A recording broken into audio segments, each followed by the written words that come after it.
안녕하십니까? 우위, 우파, 보수를 응원하는 깡패 시사입니다. 오늘의 이슈를 전해드립니다. 문재인 정부의 체면 치레일까요? 아니면 북한 김정은을 향한 나홀로 외침에 지쳐서일까요? 대한민국 문재인 정부는 북한 김정은과 정상회담을 간절히 바라고 있다는 사실은 모두 잘 알고 계실 텐데요. 그렇지만 문재인 정부의 이 같은 요청에도 불구하고 북한 김정은은 아무런 답변도 없이 연일 대남 비난만 하고 있습니다.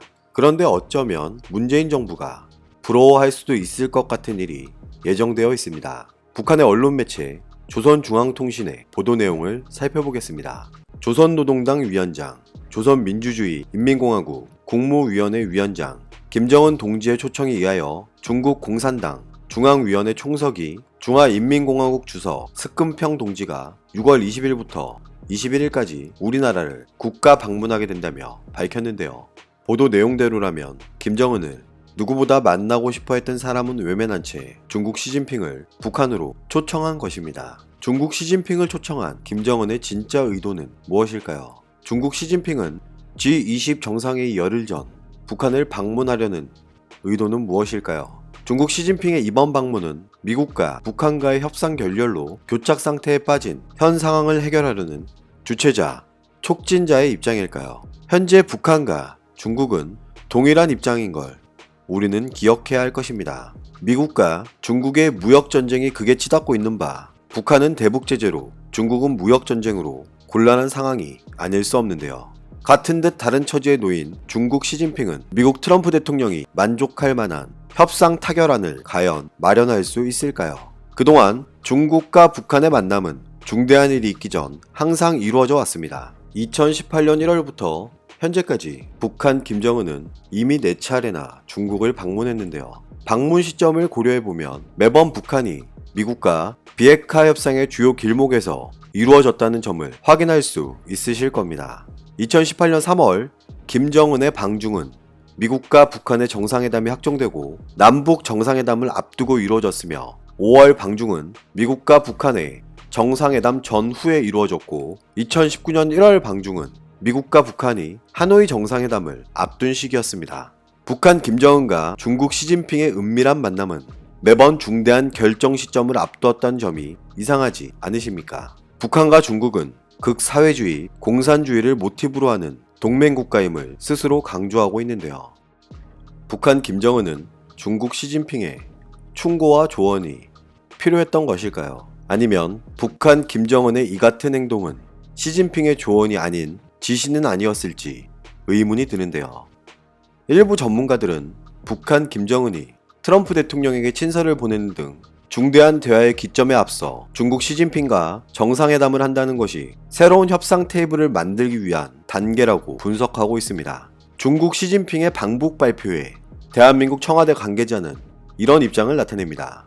정부는 시진핑의 북한 방문 추진 동향을 파악하고 조기 실현을 위해 중국 정부와 긴밀히 협의해 왔다고 밝혔지만 이 같은 발언은 북한과의 직접적인 만남이 성사되지 않자 중국에게 기대는 꼴이 아닐 수 없습니다. 북한에게 800만 달러 공여에 끝나지 않고 추가 식량 지원까지 밝힌 문재인 정부를 외면해서였던 걸까요? 국민들 여론을 반영해 지원 검토를 하겠다는 추가 식량 지원에 대해서도 이미 포트폴리오를 맞춰놓은 것 같은데 문재인 정부의 이 같은 퍼주기식 외교는 밑빠진 독에 물 붓기인 걸 언제쯤 깨달을 수 있을까요? 북한 김정은이 대화에 응해주지 않자 지원의 폭을 넓혀가고 있다는 건 저만의 생각일까요? 중국 시진핑과 북한 김정은의 갑작스런 정상회담 소식에 문재인 정부가 기대했던 조속한 남북 정상회담은 어려울 것 같다며 전문가들은 분석하고 있습니다. 하지만 문재인 정부는 대한민국과 북한의 정상회담 불발 가능성이 높아져서일까요? 청와대 관계자는 이런 입장을 나타냅니다. 문재인 대통령이 북유럽 순방에서 언급했듯 남북 정상회담이 언제든 열릴 수 있다면 좋은 것이고 늘 준비하고 있지만 남북 정상회담이 G20 정상회담 전이 될지 후가 될지 언제가 될지 모르겠으나 거기에 너무 매달리기보다는 결국 남북 정상이 만나는 게 제일 중요한 목표는 아니기에 한반도 비핵화와 평화에 있어 어떤 길로 가는 게 가장 합리적이고 가장 효율적인 것인지를 매 순간 판단하는 것이라며 밝혔습니다. 문재인 정부는 진실의 목소리를 외면하려고만 하는 것일까요? 북한과의 정상회담으로 인해 대한민국이 얻을 것은 과연 무엇이 있을까요?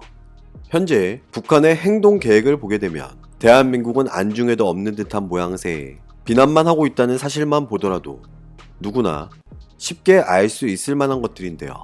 북한 김정은을 향한 문재인 정부의 과도한 집착에 관해서는 대한민국 대표 언론 매체에서 심층 분석이 되지 않고 있는 바 여러분들의 응원과 공유가 필요한 이유입니다. 중국 시진핑의 방북 결정 과정에 문재인 정부가 긴밀히 협의해 왔다고 하는데 도대체 어떤 것들에 관해 협의를 했다는 것일까요? 청와대 관계자는 이런 입장을 나타냅니다. 긴밀히 협의해 왔다는 표현 안에 많은 의미들이 담겨 있다며 북한과 중국 정상이 만나는 것에 있어서 우리 정부의 의중이 담겨 있는 것으로도 해석이 가능할 것이고 미국과 중국은 세세한 부분에서 조금의 차이는 몰라도 한반도 비핵화 부분에 대해선 완벽히 일치된 의견을 가지고 있으니 중국 시진핑도 한반도 평화와 비핵화를 위해 대화가 필요하다고 공개적으로 말한 바 있고 문제 해결을 위해 대화의 모멘텀을 살리고 불씨를 꺼뜨리지 않기 위해 북중 간 대화가 도움이 될 것이라는 판단을 하고 있는 것이라고 설명했는데요.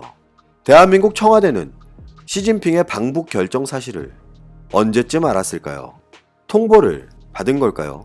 아니면 중국과 북한의 수상한 움직임을 포착한 것일까요? 청와대 관계자는 구체적으로 말씀드릴 수는 없다는 애매한 입장을 나타내고 있습니다. 북한 김정은은 왜 대한민국 문재인 정부의 정상회담 요청에는 아무런 답변도 하지 않다가 불현듯 중국 시진핑에게 방북 초청을 한 것일까요? 이같이 사소한 행동만 보더라도 북한이 대한민국을 어떻게 생각하고 있는지 보여주고 있습니다. 일부 전문가들은 이미 김정은은 협상 시한을 올해 연말까지로 발언했으며 새로운 계산법을 전제로 미국 트럼프 대통령에게 친서를 보낸 상황이니 이는 곧 미국과 협상에 나설 뜻을 밝힌 것이라 볼 수 있을 테지만 지금 당장 미북 협상에 응해도 얻을 것이 없다고 판단한 북한이 중국을 배후 세력으로 두기 위해 정상회담을 요청한 것으로 분석하고 있는데요. 북한이라는 극사회주의 나라도 동맹과 적국을 분명히 구별하고 있다는 사실을 우리는 기억해야 할 것입니다. 지금 대한민국 정부는 대북 편향적인 정책에 집중할 것이 아니라 우리의 동맹국인 미국과 입장을 함께해야 한다는 사실은 변함이 없습니다. 북한은 처음부터 지금까지 한미동맹, 한미연합훈련을 맹렬히 비난해왔습니다. 북한의 눈치 보기일까요? 아니면 드디어 평화로운 시대가 찾아온 것일까요? 현재 대한민국에는 대규모 한미연합훈련조차 모두 축소되거나 없어진 사실을 여러분은 알고 계실 겁니다. 6월 18일 북한 노동신문은 한미연합 방위태세 강화 움직임을 두고 이런 입장을 나타냅니다. 남조선 군부가 대세의 흐름에 배치되게 미국과 함께 우리를 반대하는 도발 행위에 계속 매달리고 있다며 미국 상정과 마주 앉아 동족을 반대하는 동맹 강화 방안을 모의하고 미국 주도의 다국적 공군 훈련에 참가한 것은 우리에 대한 적대 행위이며 조선반도의 평화와 안정을 파괴하기 위한 엄중한 군사적 도발이고 남조선 군부 세력은 우리를 해치려는 어리석은 기도를 벌이고 북남 선원들과 북남 군사 분야 합의서를 성실히 이행하라고 주장했습니다. 얼마나 더 축소되고 없어져야 북한이 만족할 수 있을까요? 최근 동해상으로 표류, 남하한 북한의 어선 실태만 보더라도 대한민국의 안보 상황이 어떤지 알 수 있을 텐데요. 이번 북한 어선에 탑승한 총 인원은 4명이었지만 2명은 귀환하고 2명은 기순 의사를 밝혔는데 기순 의사를 밝힌 2명에 대해 문재인 정부는 혹여 특수한 목적을 가지진 않았을지 철저하게 조사하여야 할 것입니다. 절대 대한민국 자국민의 안보는 어떤 것과도 바꿀 수 없다는 사실을 우리는 기억해야 할 것입니다. 문재인 정부는 더 이상 대북 편향 정책이 아닌 우리의 동맹국이 미국임을 잊지 말고 군사동맹을 더욱 공고히 하여야 할 것입니다. 오늘도 우리는 우리가 누리고 있는 이 자유민주주의를 위해서 누구의 목소리를 응원해야 할지 선택은 여러분의 몫입니다. 감사합니다.